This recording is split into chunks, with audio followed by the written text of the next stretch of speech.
Hello. I am a proud capitalist Tea Party conservative. Oh no. Why is that? I believe that private ownership and capitalism are what makes America the best country on the earth. The government needs to get the hell out of my life. What is the Tea Party? The Tea Party is a grassroots movement of true Americans who want to stop socialism from taking over our country. Who is leading the Tea Party? Fox News, the only real news station. Glenn Beck is our hero. That's an interesting perspective. Tell me, what is it that you particularly don't like about the current administration? Everything. The president is a communist and he is trying to turn this country into a communist country. Like Nazi Germany or the USSR. He is taking away our freedom and is destroying our American way of life. That's a very extreme claim. And most of it doesn't make sense. Do you have any proof of this? They said so on Fox News. You should watch more Fox News, they can explain it better than I can. But I can guarantee that he is a socialist. Do you know what socialism is? It's when the government has control over everything and no one has any freedom. Socialism is un-American. Nobody has any freedom and has to work for the government and get nothing in return. It's evil and un-American. Actually, that's not what socialism is. What you're describing is actually totalitarianism. Socialism is an economic system, not a political system or a means for social repression. Socialism, totalitarianism, communism, fascism, it's all the same. And all of those things are what President Obama believes in. Actually, you're wrong. Communism and fascism are polar opposites of each other. And the opposite of socialism is capitalism. Whereas capitalism is a system of private ownership and competition, socialism is an economic system of public common ownership and cooperation.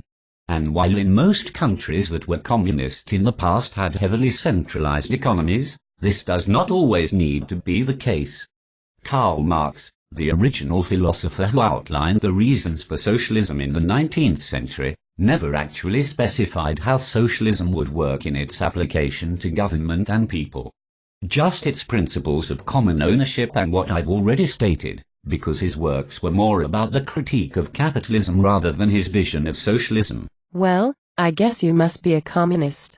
You must love Hitler and Stalin. Hitler was a fascist, and killed communists in the concentration camps. Oh. And Stalin, while he was the leader of the USSR for over 30 years, was not an orthodox communist.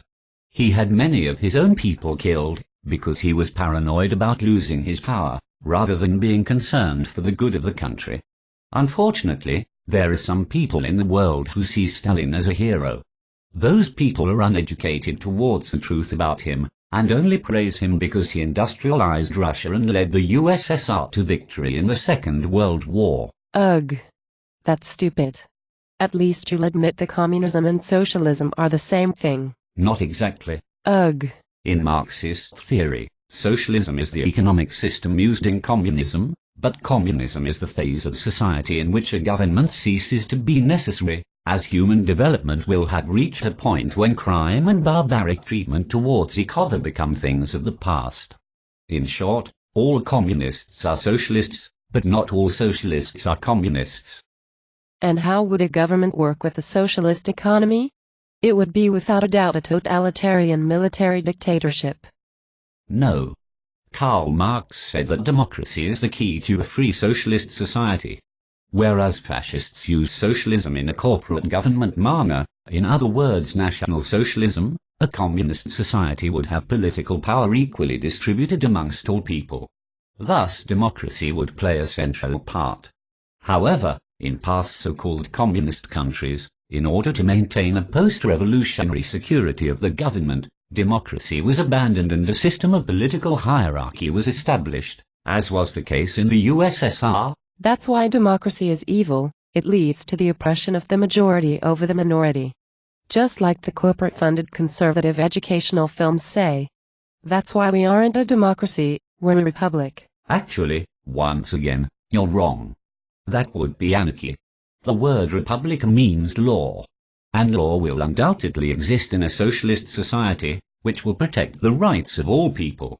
Democracy is the power distribution amongst all people, and a republic is the law of the government in which that political power is organized. But if we aren't a republic with democracy, then tell me, what do we have now? We have capitalism. Yes, I know. But do you see that as the substitute for democracy? I mean, we have a republic. But we already both know that. But being that democracy is the equal distribution of power amongst all people, and you are saying that democracy is wrong and that we don't have it here for a reason, then tell me, where is that political power now? I don't know.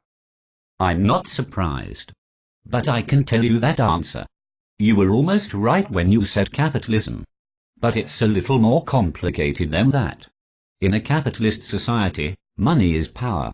Therefore, when it comes time for representatives in the government to make decisions, those with the most money have the most power to influence their decisions. That is why it is inevitable for the gap between rich and poor in a capitalist society to gradually expand until such a time that it becomes too large of a gap and a new tax system is instated for a temporary solution. I'm so confused. Don't worry. Logical thinking isn't something that you're used to, so it will take some time to grasp the full reality of how the world works. I suggest you stop listening to what they tell you on Fox News. And no, I don't mean you should switch to CNN or MSNBC. Stop relying on a television station to make your opinions. Try reading books and becoming more educated on these matters before you jump to unfounded conclusions. I think my head will explode if I think too much about this. Don't worry, you're a human being. It's not a crime to change your mind about an issue of importance. It just shows that you're capable of self-improvement and are intelligent. I'm still not sure about all of this. It's okay. Have a nice day and enjoy your life. Thank you. Goodbye.